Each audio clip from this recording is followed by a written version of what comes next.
구주를 생각만 해도 이렇게 좋거든.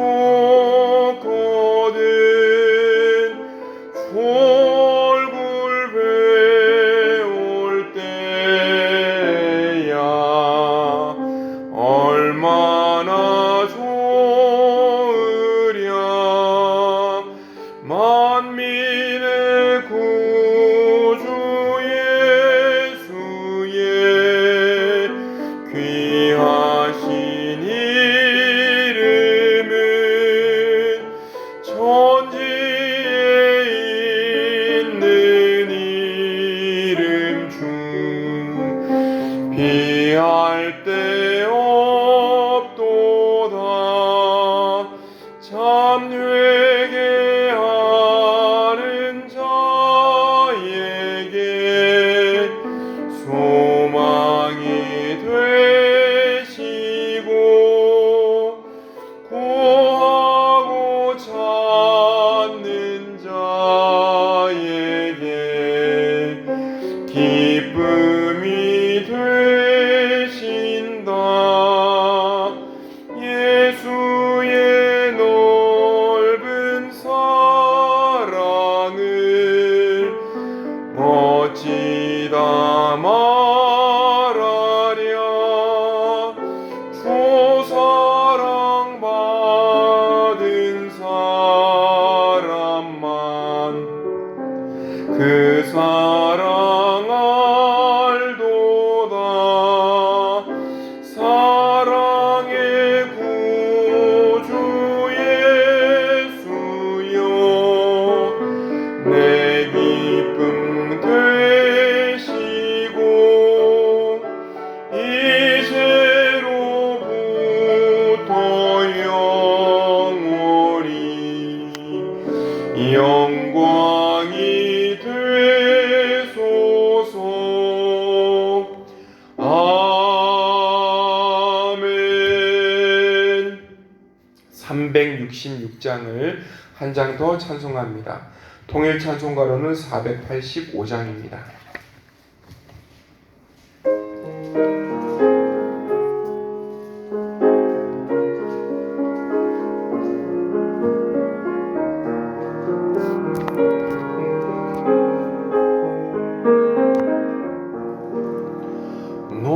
어두운 내 눈 밝히사 진리를 보게 하소서. 진리의 열쇠 내게 주사 참 빛을 찾게 하소서. 깊으신 뜻을 알고자 엎드려 기다리오니 내 눈을 뜨게 하소서.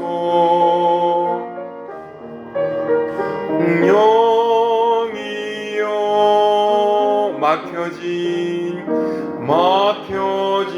내 귀 여시사 주님의 귀한 음성을 이 귀로 밝히 들을 때에 내 기쁨 한량 없겠네. 깊으신 뜻을 알고자 엎드려 기다리오니 내 귀를 열어 주소서.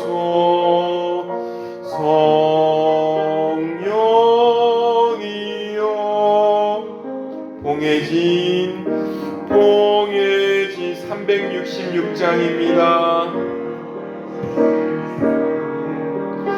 복음을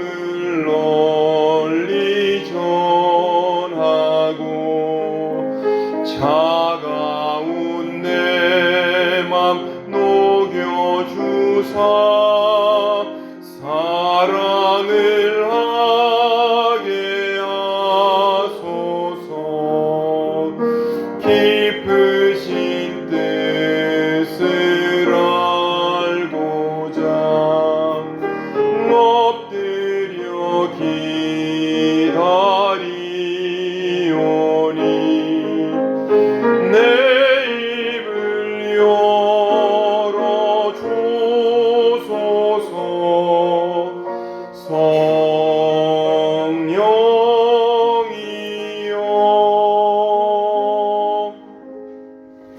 아멘. 오늘 우리에게 주신 하나님의 말씀은 사도행전 14장 말씀입니다.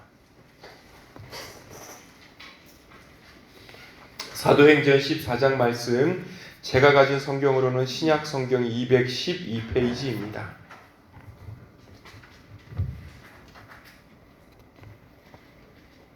우리 한 절씩 교독하시겠습니다. 이에 이고니온에서 두 사도가 함께 유대인의 회당에 들어가 말하니 유대와 헬라의 허다한 무리가 믿더라. 그러나 순종하지 아니하는 유대인들이 이방인들의 마음을 선동하여 형제들에게 악감을 품게 하거늘 두 사도가 오래 있어 주를 힘입어 담대히 말하니 주께서 그들의 손으로 표적과 기사를 행하게 하여 주사 자기 은혜의 말씀을 증언하시되 따르는 자도 있고 두 사도를 따르는 자도 있는지라. 이방인과 유대인과 그 관리들이 두 사도를 모욕하며 돌로 치려고 달려드니 그들이 알고 도망하여 루가오니아의 두 성 루소드리아와 더베와 그 근방으로 가서 거기서 복음을 전하니라. 루스드라에 발을 쓰지 못하는 한 사람이 앉아 있는데 나면서 걷지 못하게 되어 걸어본 적이 없는 자라. 바울이 말하는 것을 듣거늘 바울이 주목하여 구원받을 만한 믿음이 그에게 있는 것을 보고 큰 소리로 이르되 내 발로 일어서라 하니 그 사람이 일어나 걷는지라. 무리가 바울이 한 일을 보고 루가오니아 방언으로 소리질러 이르되 신들이 사람의 형상으로 우리 가운데 내려오셨다 하여 바나바는 제우스라 하고 바울은 그 중에 말하는 자이므로 헤르메스라 하더라. 제우스 신당의 제사장이 소와 화환들을 가지고 대문 앞에 와서 무리와 함께 제사하고자 하니 두 사도 바나바와 바울이 듣고 옷을 찢고 무리 가운데 뛰어 들어가서 소리질러 이르되 여러분이 어찌하여 이러한 일을 하느냐. 우리도 여러분과 같은 성정을 가진 사람이라. 여러분에게 복음을 전하는 것은 이런 헛된 일을 버리고 천지와 바다와 그 가운데 만물을 지으시고 살아계신 하나님께로 돌아오게 함이라. 지나간 세대에는 모든 민족으로 자기들의 길들을 가게 방임하셨으나 그러나 자기를 증언하지 아니하신 것이 아니니 곧 여러분에게 하늘로부터 비를 내리시며 결실기를 주시는 선한 일을 하사 음식과 기쁨으로 여러분들의 마음에 만족하게 하셨느니라 하고 이렇게 말하여 겨우 무리를 말려 자기들에게 제사를 못하게 하니라. 유대인들이 안디옥과 이고니온에서 와서 무리를 충동하니 그들이 돌로 바울을 쳐서 죽은 줄로 알고 시외로 끌어내치니라.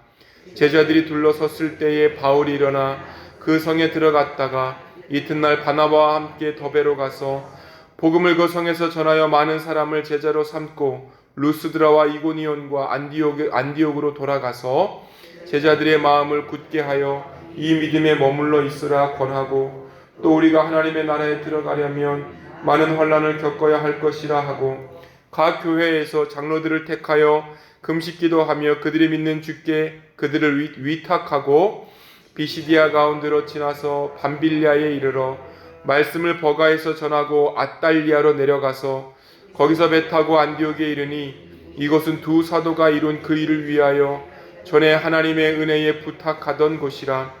그들이 이르러 교회를 모아 하나님이 함께 행하신 모든 일과 이방인들에게 믿음의 문을 여신 것을 보고하고 제자들과 함께 오래 있으니라. 아멘. 사도행전 14장은 바울과 바나바의 1차 선교 여행의 절정 그리고 마무리를 담고 있습니다.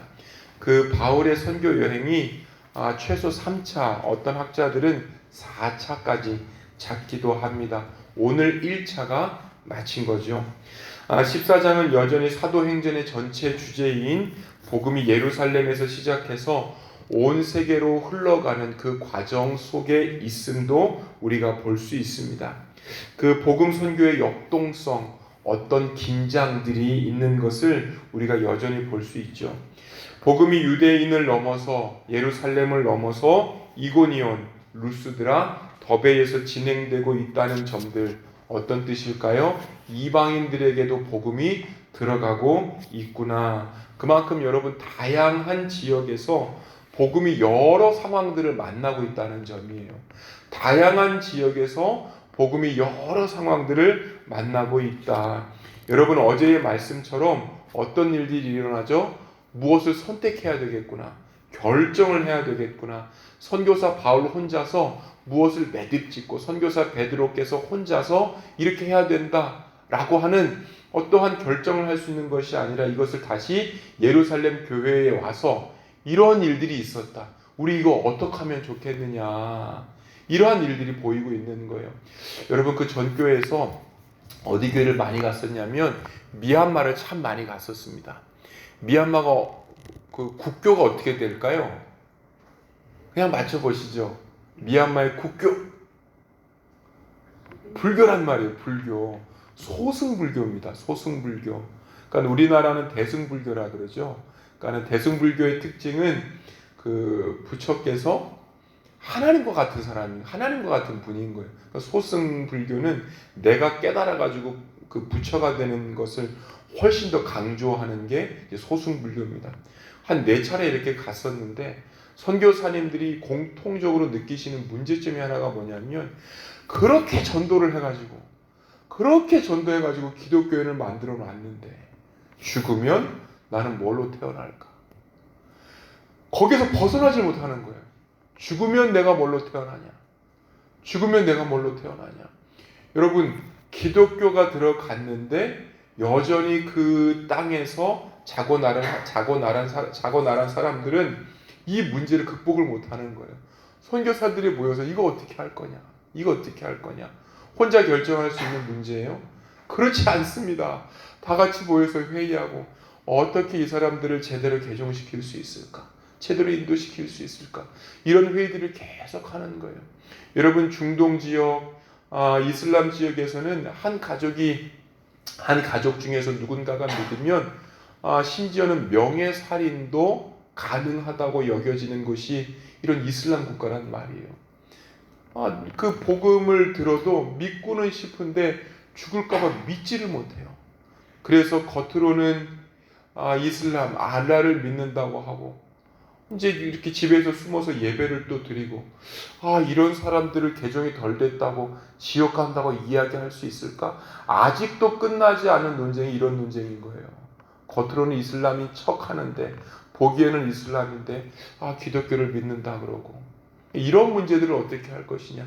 선교사들 간에 선교학자들 간에 의견이 첨예합니다. 여러분 이러한 문제의 시작이 11장, 12장, 오늘 우리가 읽었었던 14장에도 동일하게 나타나는 문제들, 그 초기의 문제의 모습들을 우리가 가지고 있습니다. 여러분 다양한 지역에서 복음이 상황들을 만나고 있구나. 이러한 것들, 도전들도 있지만 동시에 박해와 고난도 있다. 복음 전파가 결코 순탄한 일만은 아니다. 그래서 사도행전 역사는요, 복음이 편만하게 증거되는 것에 있어서는 참 좋고 기쁜 일이지만 동시에 누가 죽을지 모르는 거예요. 누가 죽을지 모르는 일들 속에서 긴박하게 선교의 일들이 진행이 되고 있습니다.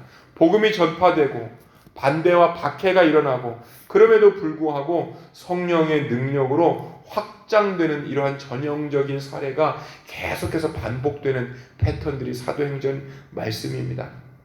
여러분 14장은요 이방 선교회의 신학적인 의미들을 부여하고 있습니다. 8절을 보니까요 루스드라의 일들을 볼 수 있어요. 루스드라 사람들이 감동을 받은 것 같아요. 감동을 받으니까 바나바와 바울을 어떻게 대접하고 있죠? 신으로 대접하고 있는 거예요. 신으로. 예수님을 전하는데 예수님이 신이신데 오히려 바울과 바나바가 추앙을 받고 있어요. 무슨 뜻이죠? 이방 세계 사람들이 자기 세계관 속에서 복음을 해석하는 거예요. 신을 전해주고 있는데 그 신을 바라보는 게 아니고 바울과 바나바가 신이다. 뭘 넘어가지 못하고 있죠? 자기들의 세계관, 자기들의 종교관, 신관을 넘어가지 못하고 있다라고 한다는 거예요.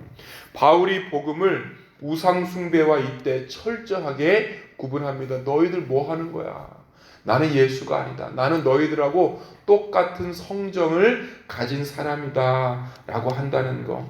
여러분, 곧 모든 문화와 종교를 초월하여서 하나님께로 사람을 부를 때에 나타나는 일들이 이렇게 생기고 있습니다. 세 번째 어떤 이야기가 있을까요? 교회가 체계화되는 과정도 보여주고 있습니다. 여러분 20절하고 23절을 한번 읽어보시겠습니다. 20절 23절이에요. 시작. 제자들이 둘러섰을 때에 바울이 일어나 그 성에 들어갔다가 이튿날 바나바와 함께 더베로 가서 23절 말씀하겠습니다. 각 교회에서 장로들을 택하여 금식 기도하며 그들이 믿는 주께 그들을 위탁하고, 누구들을 택하였죠? 장로님들을 택하셨던 거예요. 왜요? 양육하겠다는 거예요. 양육하라는 거예요. 장로님들을 선택해서 양육하라는 거예요. 전도 한번 띡 하고 끝나지 않는다. 뭐가 필요하죠? 양육이 필요하다. 제자 훈련과 같은 것들이 필요하고, 그렇게 양육되고 공동체가 어떠한 방향으로 흘러가야 되는지에 대한 방향 설정들을 지금 해주시고 계시는구나. 여러분, 이것이 교회를 세워가는 과정입니다. 이렇게 교회가 세워지는구나. 양육이 필요하구나 라고 한다는 것이죠. 교회가 복음 전달이 참 필요하지만 새로운 공동체를 형성하는 것에서는 양육, 훈련, 공동체를 서로 모아서 이렇게 분위기를 업시켜주는 이러한 모델링도 있어야 된다는 것입니다. 여러분, 또 한 가지 사도행전 14장에서 우리가 볼 수 있는 것은요, 안디옥 교회와의 선교적인 파트너십을 강조하고 있는 것입니다. 바울과 바나바가 안디옥 교회로 돌아와서 이방인들에게 선교한 것을 보여주고 있습니다. 그러면 여러분, 이방으로 바울과 바나바를 파송한 교회가 어디예요? 안디옥 교회인 거예요. 안디옥 교회를 또 이렇게 안디옥 교회가 이루어질 수 있도록 그 다리를 놓았던 교회가 어디죠? 예루살렘 교회인 거예요. 교회가 교회를 세우고 또 이 교회가 선교를 할 수 있도록 또 다른 교회를 세워주고 있구나. 여러분, 이게 바람직한 모델입니다. 그렇게 선교사로 나가서 안디옥 교회에 와서 보고하는 이 모습은 선교가 한 사람의 업적이 아니라 파송 공동체와 같이 하는 거구나. 여러분, 우리가 이런 말 많이 듣잖아요. 나가는 선교사들도 있고 보내는 선교사도 있잖아요. 선교가 그런 겁니다. 선교가 그런 거예요. 총회 파송 선교사를 한번 해보니까 총회에서 결정 지어 놓은 여러분? 그 조항이 있어요. 급여, 그러니까 선교 후원을 이만큼 안 되면 결코 못 나가게 합니다. 딱 정해줘요. 총회에서 이만큼 이상은 받아야 나가라. 그래야 선교가 될 수 있다. 그럼 나가는 선교사는 뭐 하겠어요? 교회를 찾아가서 그 선교에 대해서 또 이야기해주고 도움을 요청하고, 또 교회는 형편이 되는지 안 되는지, 또 성도들의 형편을 살피고, 이렇게 한 교회가 한 지역, 한 선교사들 이런 식으로 섬기는 거예요. 혼자 하는 것이 아니라 같이 하는 것이 선교구나, 같이 하는 것이 선교구나 라고 한다는 것입니다. 여러분, 종합해 보면요, 사도행전 14장에는요 복음이 계속해서 능력으로 나타나지만 박해도 여전히 있다. 이방 선교에 있어서 어떻게 신학적인 문제들을 해결해 나갈 것이냐, 교회가 조직되고 있구나, 선교 공동체, 파송 공동체, 보내는 이러한 공동체들이 있구나 라고 하는 것이 이 14장의 중요한 맥락들입니다. 이렇게 네 가지의 주제가 나타나는데, 중요한 한 가지를 꼽자면 이 종교 간의 유사성에 관한 문제. 그러니까 여러분, 기독교 혹은 예루살렘교, 이 예수교라는 게 이 더베, 루스드라, 이고니온으로 가기 전에 그 지역에 다른 종교가 있었어요, 없었어요? 있었단 말이에요. 종교가 있었다고요. 이 종교 간끼리 충돌할 때 어떻게 문제를 해결하느냐. 여러분, 인도를 가니까요, 이 인도에는 그 인도 힌두교 이 종교관이 있단 말이에요. 이 종교의 용광로예요. 별명이. 그 종교 개수가 10억 개가 넘는다 그러잖아요. 바퀴벌레도 종교라 그러고. 그 네팔의 목사님하고 한번 가보니까 아유 이런 걸 믿는다고? 이런 걸 믿어요. 이런 걸. 그 앞에 택시마다 그렇게 불상이 있고 그 코끼리상도 있고 그 뱀상도 있고 시바신도 있고 그런데 그 뒤에 God bless you가 써진 거예요. God bless you 써진 거 보고 아유 야 이 네팔 땅에 기독교인들을 만났구나 아유 기분이 좋다 라고 와서 앞에 딱 보는 순간 별의별 상이 다 이렇게 있는 거예요. 그렇구나. 아마 이러한 신관들, 다신관들을 가지고 있는 그 세계에 이 바울께서 갔는데 이게 뭐야? 그 신관을 가진 사람들이 또 한 명의 신을 세우려고 하고 있는 거예요. 또 한 명의 신을. 네팔이 그렇더라고요. 인도가 그렇더라고요. 아, 예수님을 믿고는 싶은데 유일한 예수님으로 믿는 것이 아니라 또 한 분의 예수님으로 모시고 있는 거예요. 그게 처음 시작이 지금 14장에 나타나고 있구나. 어떻게 처신을 해야 될 것인가 라고 한다는 것입니다. 여러분, 필리핀에 천주교가 처음 들어왔습니다. 다른 나라들은요, 막 이렇게 공격을 하고 강제로 이제 예수님을 믿게 했다면 필리핀은 굉장히 다른 나라 중에 하나예요. 필리핀의 그 전설에는 바타라라고 하는 그 최고 신의 개념이 또 있었어요. 또 그 영혼이라고 하는 생각도 가지고 있었고, 또 이러한 것들이 카톨릭이 전하는 유일신 개념, 그리고 필리핀 설화에서 나오는 바타라라고 하는 이런 개념이 거의 이렇게 비슷하다고 한다는 거예요. 또 필리핀 토착 종교에도 바바일란이라고 부르는 영적인 또 존재가 있었어요. 이거를 누구하고 이렇게 접목을 잘 시키냐면 성모 마리아하고 접목을 시키기 시작합니다. 그 필리핀 또 설화에는 영웅이 백성을 위해 희생한다는 얘기도 있었어요. 누구 의미하는 것 같아요? 영웅이 백성을 위해 희생한다. 이거를 카톨릭 사람들이 이게 누구다라고 얘기했을 것 같죠, 여러분? 예수님. 이게 예수님과 같습니다. 이런 식으로 접목을 시켰었단 말이에요. 그래서 카톨릭이 그 누군가를 강제로 믿게 한 게 아니라요, 자연스러운 수용처럼 나타나게 해요. 결과적으로 좋은 점이 있습니다. 뭐가 좋을까요? 잘 믿게 돼요. 복음화율이라 그럴까요? 카톨릭 복음화율이 확 늘어납니다. 안 좋은 거는 뭘까요? 토착신앙이 그대로 가요. 토착신앙이. 성모 마리아, 예수님을 믿는 게 아니라 성모 마리아를 믿어요. 그러니까 이런 일들. 이제 우리가 보면은, 저거 신상에다가 저렇게 할 수 있을까 하지만 성모 마리아 막 만지고, 좋아하고, 닦고. 이걸 정성일까? 신앙일까? 이게 애매모호한 일들이 너무 많아서 이걸 건드릴 수가 없다. 여러분, 접점을 강조를 하게 되면요, 혼합주의가 이렇게 발생하는 거예요. 구별을 강조하게 되면 복음이 배척을 당하고 뿌리를 내리지를 못합니다. 여러분, 이래요. 필리핀을 보니까요, 그 나라의 세계관과 복음이 들어갔었을 때에 어디까지가 접점이냐, 어디까지가 구별점이냐 애매하죠. 이러한 일들이 오늘 처음 발생하는 거예요. 14장에. 이걸 어떻게 구분을 시킬 것이냐, 신앙으로 나는 신이 아니다 라고 한마디 끊고 갈 것이냐, 조금 더 수용해서 만약에 바울과 바나바가 그래 내가 신과 좀 비슷하지 이렇게 얘기를 하고 거기 한 10년 정도 있으면서 서서히 변화시킬 수도 있었을 거 아니에요. 근데 애초부터 그렇게 하지는 않았다. 이러한 것들도 바울과 바나바께서 우리에게 주시는 어떤 함의적인 생각들이 아닐까 한번 생각해 보게 됩니다. 여러분, 그래요. 복음은요, 왜곡되기도 합니다. 복음이 왜곡된다는 게 아니라 그 나라에 가면 그 나라 사람들이 복음을 이런 식으로 왜곡시킬 때도 있다. 우리는 어떻게 복음을 전할 것인가 라고 하는 그런 상황화의 문제가 발생됩니다. 여러분, 복음은 제자를 세우고 교회를 남깁니다. 복음은 하나님께서 열어주시는 문입니다. 바울과 바나바가 단순히 전도만 하지 않았고 다시 돌아가서 제자들을 굳게 세우고 각 교회에 장로들을 세웠습니다. 복음 전파의 목적, 교회를 세우고 제자들을 세워서 또 다른 교회를 이끌어내고 또 다른 선교를 이끌어내는 거예요. 여러분들이 보내는 선교사일 뿐만 아니라 보내지는 선교사, 여러분 이 사도행전 14장의 말씀처럼 보내기도 하고 나도 보내지고, 여러분 이러한 현장 한가운데에 우리 모두가 있습니다.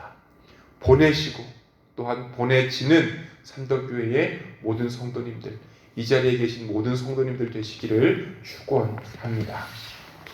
기도하시겠습니다. 사랑과 은혜의 하나님, 감사와 찬송을 올려드립니다.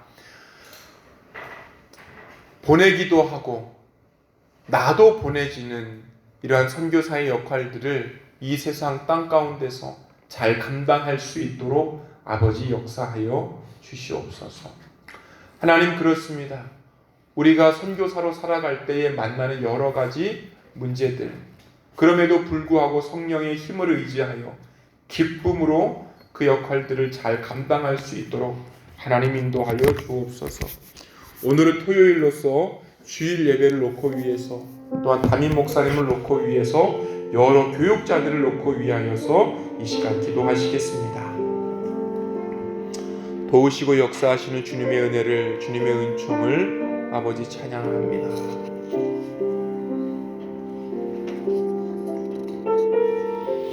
아버지의 감사와 찬송을 올려드립니다. 하나님, 아버지의 역사하여 주심에 감사합니다. 이 시간 당신 앞에 기도하며 나아가오니 하나님, 내일 있을 모든 예배 가운데에 주의 음성을 들려주시고 충만함을 들려주시고, 아버지 하나님 음성을 허락하여 주셨을 때 아멘 하며 반응할 수 있도록 주께서 역사하여 주옵소서. 발걸음들을 인도하여 주시고, 하나님 예배 가운데에 우리의 전 존재로 그 영광을 향해 나아가는 그 시간 되도록 하나님 축복하시옵소서. 하나님, 어린 아이들로부터 어른에 이르기까지 아버지 하나님의 말씀에 순종하며 기쁨으로 나아가게 하여 주옵소서. 사랑과 은혜의 하나님, 감사와 찬송을 아버지께 올려드립니다. 하나님, 그렇습니다. 우리가 보내는 선교사, 보내지는 선교사, 하나님 예루살렘 교회, 안디옥 교회, 그리고 각 이방 지역 도처에서 생겨지는 그러한 교회들과 같이 내가 교회 되었사오니 또한 교회를 세우는 저희들도 될 수 있도록 아버지 함께하여 주옵소서. 복음이 확장될 때에 하나님 편만하게만 확장되지 않았고 핍박, 박해가 있음에도 끝까지 확장시키려 했었던 그러한 성령의 역사와 하나님 여러 그 선지자들의 일들을 이 시간 바라보게 됩니다. 어려움이 있다 할지라도 힘을 의지하여, 주님 주신 능력을 의지하여 기쁨으로 일들을 잘 감당할 수 있도록 하나님 함께하여 주시옵소서. 내일 주일입니다. 하나님 오시는 성도님들의 발걸음을 가볍게 하시고, 또한 말씀을 받을 때에 아멘 하며 그 영광과 순종의 자리로 나아가는 모든 마음들 되도록 인도하여 주옵소서. 감사와 찬송을 올려드리며 예수님의 이름으로 기도하였습니다. 아멘.